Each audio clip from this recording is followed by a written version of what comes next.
چیکار کنیم که در اکسل رقم گذاری نوبت خود را گم نکند. حاضر ما در اینجا رقمی هر یک سطر را می نویسیم 3 4 5 6 7. اگر ما به فرمولا او دلیت کنیم مجبور میشیم باز اینها را 5 و 6 با دست بزنیم. راهی آسان ترش این فرمولا است.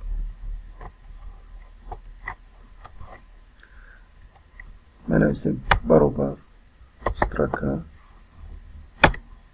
قوس را می پوشیم مینوس ما در سطر سیوم قرار داریم برای همین مینوس 2 می کنیم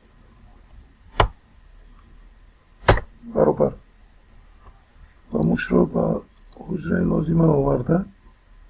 وقتی اشاره پلوس پیدا شد تا با پایان می کشیم.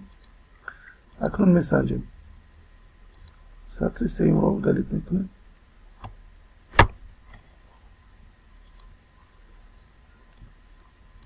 خیلی دیده رقم گذاری با طور خودکاری وصل شد.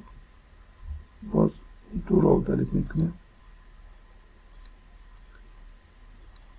اینش هم وصل شد.